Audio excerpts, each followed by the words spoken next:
Hola, ¿qué tal niños de primero? Bienvenidos. Les voy a explicar un poquitito cómo vamos a empezar a trabajar a partir de esta sesión en la materia de historia. No importa si eres A, B, C o D, va a ser la misma manera. En esta ocasión me va a tocar a mí empezar para todos los grupos. La siguiente semana vamos a tener a su maestra Erika. Entonces, niños de primero C, niños de primero D, bienvenidos. A y B, Oli, nos volvemos a ver. Van a tener entonces este videíto hecho por nosotras donde les vamos a explicar un poquitito acerca de nuevos temas, acerca de nuevas situaciones, donde también los vamos a orientar para que realicen el trabajo de sus fichas. Les recuerdo, siempre hay una ficha de trabajo, la cual ustedes tienen que hacer, tienen que irse guiando. Una de las actividades es justo ver este video y llenar como una fichita, una especie de tablita que está anexa al documento con los datos más importantes de lo que nosotros platiquemos aquí. De esa manera entonces, más las actividades son las que se tienen que realizar semana a semana. Les recuerdo, todas las evidencias, ya sea en foto, ya sea escrita en un documento digital que hagan, tienen que mandarlas por el mismo Classroom. Todo lo demás se guarda también en físico, ya sea sus hojitas blancas o sus impresas, tienen que guardarse prácticamente todas juntas en el compilado final que tienen que entregar una vez que regresemos a clase. De esa forma entonces va a ser nuestra manera de trabajo. Dudas, aclaraciones, cuestiones que quieran tratar directamente en el Classroom y ahí tanto su maestra Erika como yo obviamente las aclararemos, tanto de la clase como de la manera de trabajar y de cualquier cosita que ustedes tengan duda, ya saben que siempre se les aclara por los medios de comunicación. El primer tema entonces del cual vamos a platicar, el mundo de la posguerra, es decir, qué va a pasar en el mundo una vez que terminó o que concluyó Segunda Guerra Mundial. Recordemos entonces, con las bombas atómicas o el bombardeo nuclear de Estados Unidos a Japón, principalmente en las ciudades de Hiroshima y Nagasaki, se da como oficializado el fin de la Segunda Guerra Mundial. Los aliados han triunfado porque los países del eje prácticamente ya no pueden, se han rendido, ya no pueden seguir luchando y el mundo entra a su periodo de paz. Sin embargo, es una paz que no es completa. El mundo prácticamente está destrozado, está devastado. Fue una guerra, ahora sí, completa. No como Primera Guerra Mundial o a diferencia de ella, ya habíamos platicado que fue una guerra sumamente europea. En este caso, la Segunda Guerra Mundial ahora sí toma su término de Segunda Guerra Mundial y prácticamente el mundo va a quedar totalmente afectado bajo esa situación. La economía estaba destrozada, prácticamente durante 6 años las grandes potencias como Estados Unidos, Japón, Alemania, Inglaterra, Francia habían parado su industria para tener una guerra. Todos esos puestos en la industria habían sido tomados por mujeres. Los hombres habían tenido que dejar tanto el campo como su trabajo en las fábricas para tomar las armas e irse a defender su país. Esto ocasionó que las mujeres tomaran prácticamente lo que fuera para entrar a ese campo laboral. Una vez que termina la guerra, los hombres recuperan su papel productivo, su papel de trabajo y la mujer nuevamente es rezagada. Muchas de ellas se mantienen en los puestos de trabajo, pero las condiciones no eran las mismas. Le pagaban a una mujer menos solamente por el hecho de ser mujer, aunque tuviera la misma jornada laboral, aunque tuviera el mismo trabajo que un hombre, se le pagaba menos solamente por el hecho de ser mujer. Esto lleva entonces a muchísimos movimientos de mujeres para poder pelear por sus derechos laborales y por sus derechos civiles. Poco a poco entonces la mujer comienza a pelear por lo que le corresponde a nivel derechos, a nivel civil. Lo vimos en la película que tuvieron que haber visto para la clase anterior y en esas actividades, los derechos de las mujeres y toda la lucha que van a comenzar a hacer, derivada también muy fuerte del papel que van a desempeñar en esta Segunda Guerra Mundial. La economía entonces se había parado, se había detenido prácticamente todo el mundo y ahora era un mundo que comenzaba nuevamente a estructurarse y ahora sí a buscar una paz. El mundo de la posguerra entonces es un mundo sumamente complicado, donde las principales potencias utilizan todo lo que está a su alcance para poderse recuperar de una manera muy rápida. Entre más rápido fuera, obviamente mejor. La crisis económica empezaba a establecerse o a surgir en todo el mundo. De esta forma también, la manera en la cual comienzan a equilibrarse o comienzan a recuperarse va a ser muy distinta. Por un lado Estados Unidos con un sistema capitalista totalmente y por el otro la Unión Soviética o la URSS bajo un sistema socialista. De esa manera el mundo comienza a dividirse un poco en dos bandos. Muchos países comienzan entonces a ver cuál es la manera de recuperarse mejor para ellos, si hacerse amiguito de los Estados Unidos o hacerse amiguito de la URSS, e irse a un bloque o irse al otro. El mundo entonces comienza a dividirse prácticamente en los grandes bloques, el inicio del mundo bipolar y el inicio de un nuevo proceso grande y enorme que va a marcar la historia de la humanidad llamado la Guerra Fría. En el siguiente videito, en la siguiente sesión, su maestra Erika nos lo va a explicar muy bien. El mundo entonces se tiene que recuperar y tiene que hacerlo de la manera en la cual las situaciones que ocurrieron y que desencadenaron Segunda Guerra Mundial no se volvieran a hacer. Recordemos que Primera Guerra Mundial fracasó totalmente en ese sentido, tanto que el Tratado de Paz que da fin a Primera Guerra Mundial como Tratado de Versalles se convierte de manera automática en la primera causa de Segunda Guerra Mundial. Ahora sí, parece ser que el mundo ha entendido todos sus errores y no quiere que todo eso vuelva a resurgir. El mundo ya no estaba preparado ni iba a soportar una guerra de tanta magnitud o mayor como lo había sido Segunda Guerra Mundial.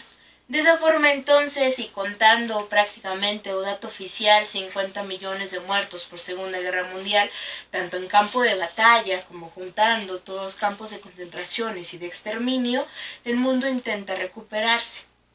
Las grandes potencias, principalmente las aliadas, recordemos Estados Unidos, Inglaterra, la URSS, comienzan a ver entonces las maneras de recuperarse. Una de las grandes consecuencias en esta recuperación y de los grandes afectados también es Alemania. Alemania, recordemos, pierde la Alemania nazi, se da por derrotada para principios de 1945, el suicidio oficial de Hitler, etc. y cae la Alemania nazi prácticamente a manos de los aliados. Cuando termina Segunda Guerra Mundial, entonces ahora es el problema. ¿Qué va a pasar con Alemania? ¿La vamos a dejar que se recupere sola o qué va a pasar? Se llega al acuerdo entre todos los aliados de dividir a Alemania prácticamente como un pastel. Cada quien se queda con un pedacito. Los soviéticos con un pedacito, los ingleses con otro, los franceses con otro y los estadounidenses con otro. De esa manera Alemania no va a tener obviamente una autoridad por ella misma, sino que va a estar dividida frente a todos los aliados. Y comienza entonces a recuperarse de acuerdo a cada partecita que tenía cada aliado. Prácticamente entonces Alemania se divide en dos grandes países. Para 1948 comienzan a surgir estas dos grandes repúblicas. Por un lado la República Democrática Alemana, la RDA, que estará bajo el control de los soviéticos, bajo un sistema obviamente socialista. Y por otro lado la RFA, la República Federal Alemana, bajo el mando tanto de Estados Unidos, Inglaterra y Francia, que son aliados, bajo un sistema capitalista. Alemania entonces surge totalmente dividida y comienza a recuperarse dividida. Después vendrá uno de los símbolos más importantes y más visibles sobre esta Guerra Fría y este mundo bipolar, como el Muro de Berlín. Alemania se convierte en uno de los grandes símbolos y de los territorios también más afectados después de la Segunda Guerra Mundial. Prácticamente va a ser hasta finales de la década de los 80, donde Alemania recupera su autonomía y empieza o se unifica y ahora sí recupera todo su esplendor y vuelve a ser Alemania. Sin embargo, todavía para eso nos queda un ratito. El mundo entonces tiene que recuperarse, se tienen que llevar a instancias y se tienen que crear organismos para que puedan vigilar todos los problemas individuales por los que sucede Segunda Guerra Mundial, puedan ser detectados y tener entonces el mundo ahora sí en una zona de paz.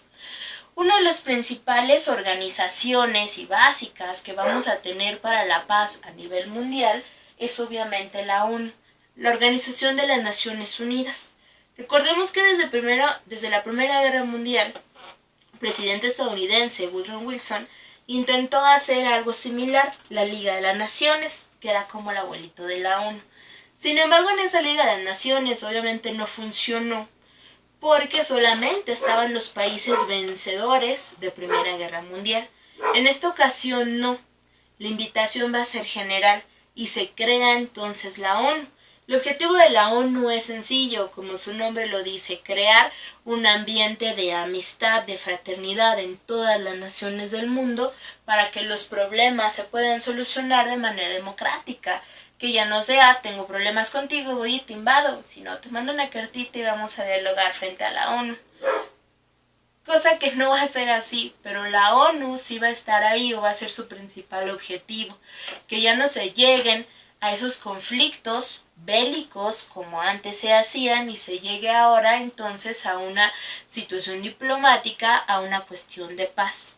Buscar entonces la ayuda, la cooperación mutua entre todas las naciones y obviamente tener eso, paz a nivel mundial. La ONU entonces, uno de los objetivos de la ONU también es que estén integrados todos los países del mundo.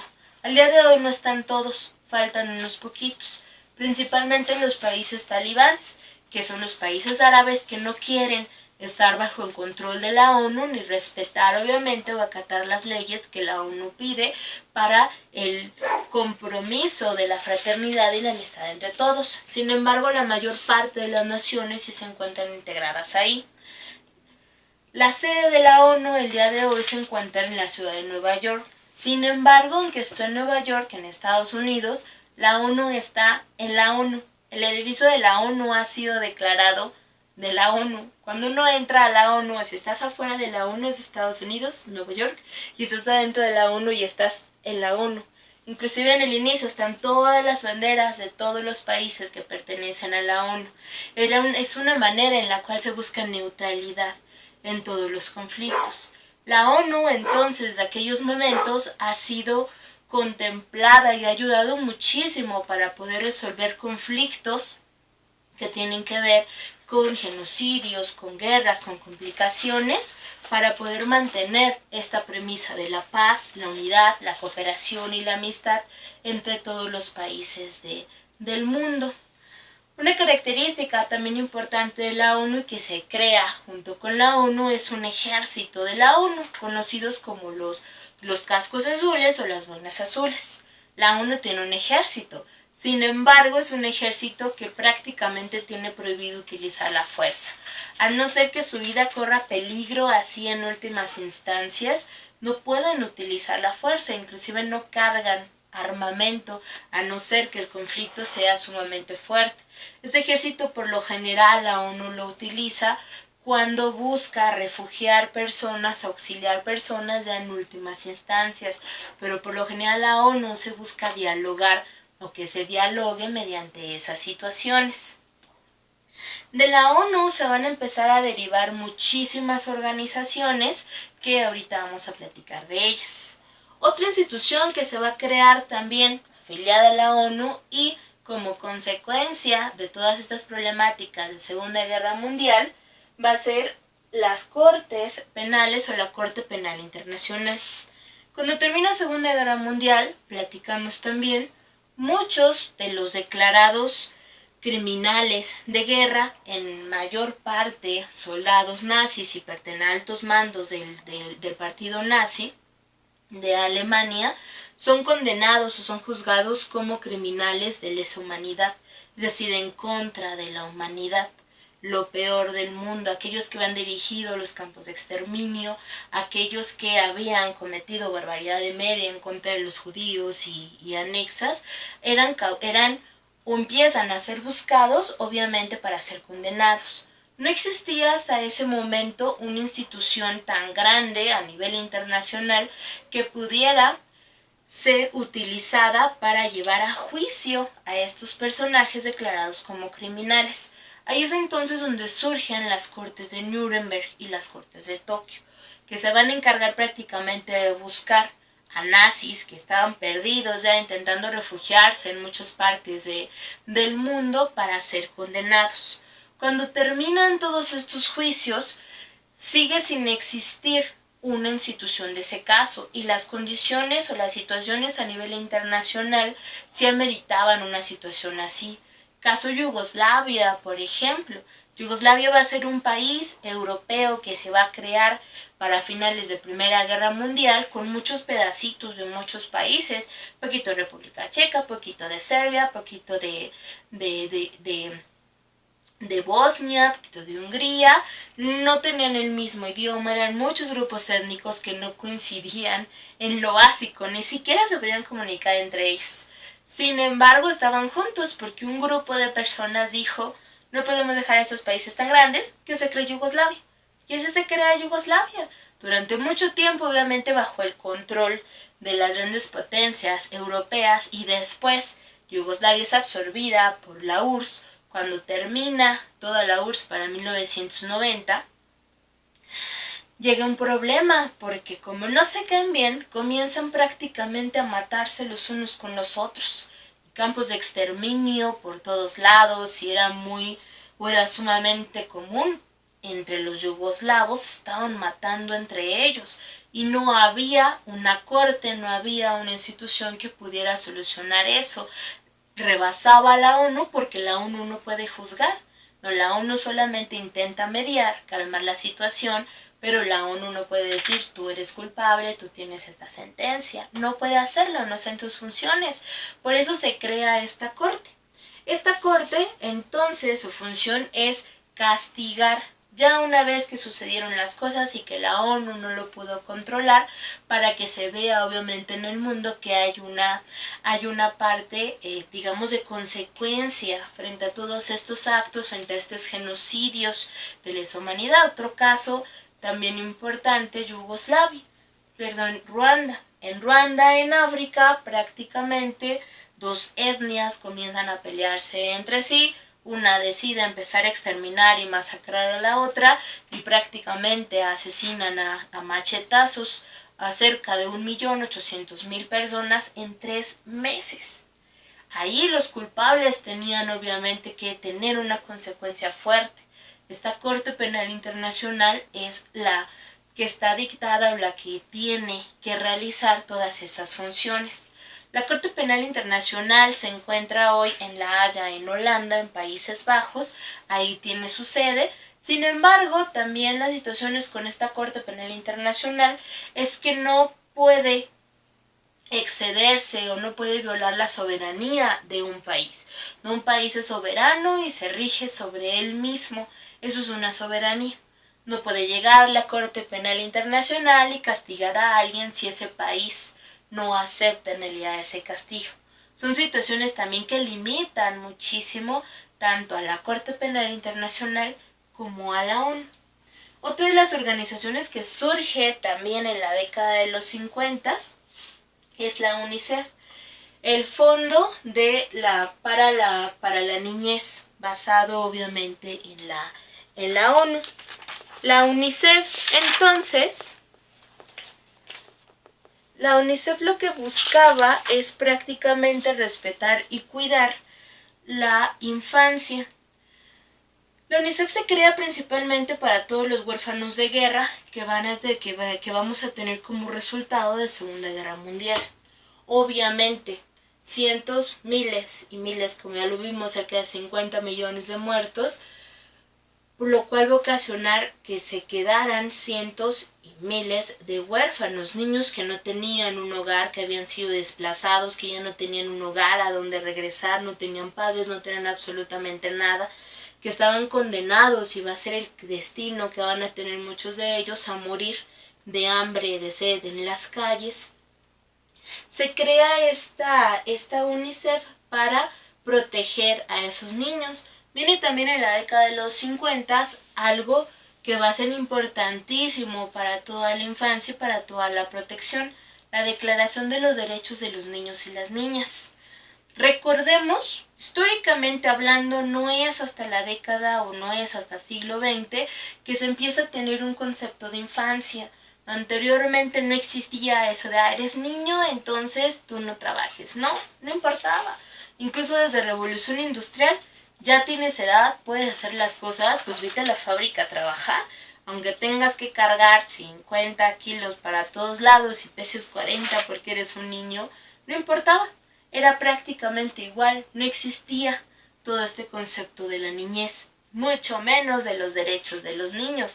Eso comienza con la UNICEF a partir de la década de los 50, y es justo por eso, para poder protegerlos, para que tengan una infancia sana y que tengan obviamente toda esta protección.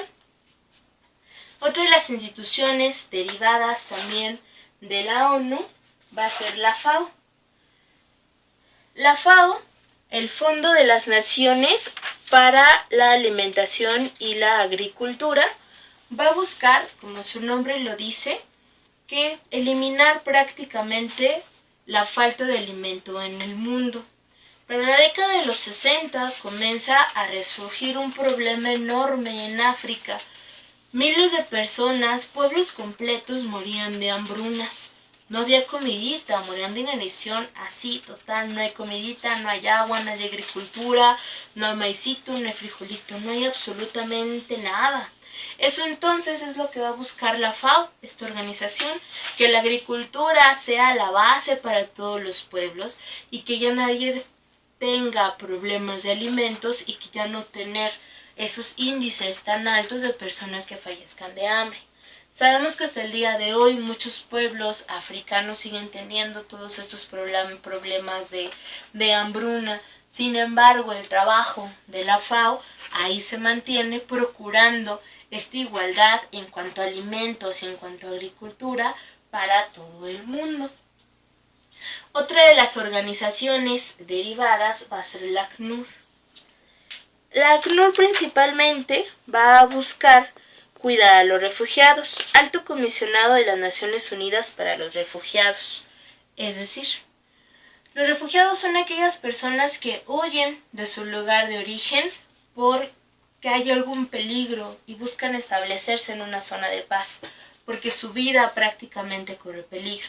Esta organización para los refugiados se crea justamente después de Segunda Guerra Mundial por los miles de desplazados y refugiados que vamos a tener por la persecución principalmente judía de los nazis hacia los judíos y todo aquel que no cuadrara en su idea de la ideología aria o la ideología nazi, y cientos de miles de personas comienzan a huir. Muchos que obviamente huyen y no tienen absolutamente nada en un lugar a donde ir, son considerados entonces refugiados. Ha habido a lo largo de la historia, a partir de la fundación de la ACNUR, es decir, de los 50 hasta el momento, situaciones en donde tienen que recurrir hacia esos refugiados. Para el día de hoy, incluso muchos países en Asia tienen cientos de refugiados por los problemas que tienen, personas que ya están hartos de la guerra y que buscan, obviamente, tener un lugar mejor para sus hijos y que obviamente al salir corren demasiados riesgos. Muchos de ellos inclusive están en zonas donde el solamente hecho de intentar huir o de intentar salir es poner en peligro su salud y obviamente la vida de sus hijos. Sin embargo, lo tienen que hacer porque no hay otra opción. La ACNUR entonces eso es lo que hace, intentar cuidar a todos estos refugiados para que tengan obviamente una vida digna y solucionar un poco esa situación. No solamente en el aspecto de la paz se buscaron tener estas instituciones para lograr un equilibrio en el mundo después de Segunda Guerra Mundial. Las situaciones económicas y de desequilibrio económico también fueron una causa muy fuerte de Segunda Guerra Mundial. Recordemos el imperialismo, el quedarte con los recursos y la materia prima del otro país a tu beneficio, solamente porque sí, porque eres más fuerte, porque eres más poderoso y porque puedes hacerlo. Se comienzan a crear también instituciones económicas para disminuir el rezago o la limitante que existía, la diferencia tan fuerte que existía entre los países ricos y los países pobres. En esta cuestión entonces, las instituciones basadas en el Pacto de Bretton Woods, principalmente Fondo Monetario Internacional y Banco Mundial, dos instituciones que siguen incluso hasta el día de hoy, donde su principal función es dar dinerito a los países que lo piden. Así entonces, los países que menos tienen ya no se endeudan directamente con un país. Es decir, un país, el país de los amarillitos, ya no le pide tanto dinero al país de los rositas. Porque recordemos que el país de los rositas siempre se aprovechaba de los otros países. De esa manera entonces ya no hay una liga directa entre las deudas externas de los países para que se puedan aprovechar de ellos, invadirlos, quedárselos como normalmente lo hacían.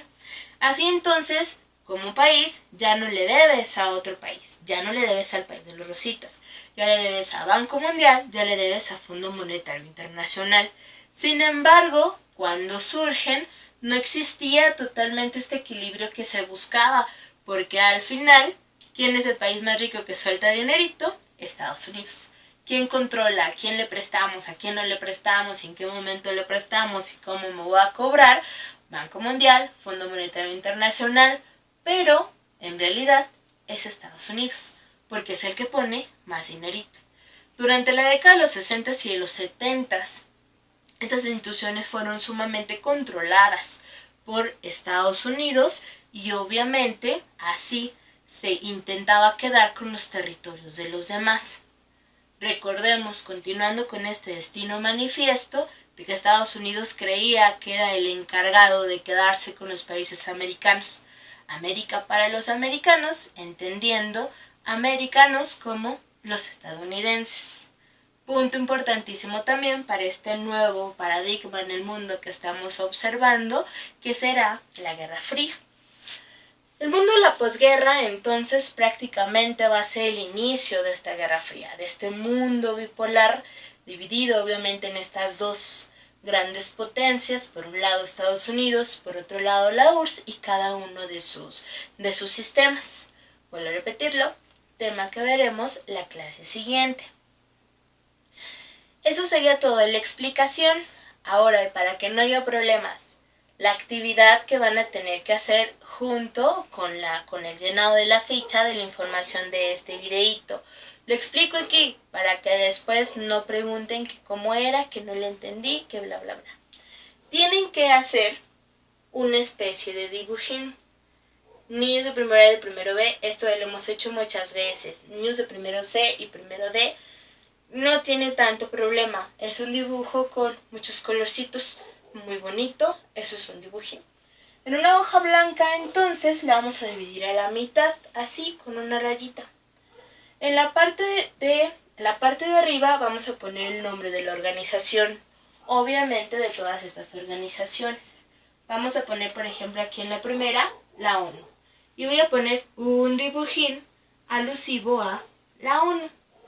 Aquí, de lo que yo quiera, logo de la ONU, de mi ejemplo, de lo que sea, de la ONU. La parte de abajo la voy a dividir en dos. Aquí. En un cuartito de hoja voy a poner la definición. ¿Qué es la ONU? ¿Para qué sirve la ONU? ¿Cuáles son las reglas de la ONU? ¿Qué pasa con la ONU? Y en el siguiente cuadrito vamos a poner un ejemplo actual de cómo funciona esta organización.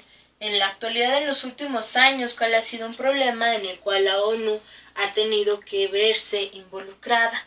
Entonces, nombre de la organización, dibujín alusivo a, definición, ejemplo actual de cada una de las instituciones que acabamos de nombrar en el videíto.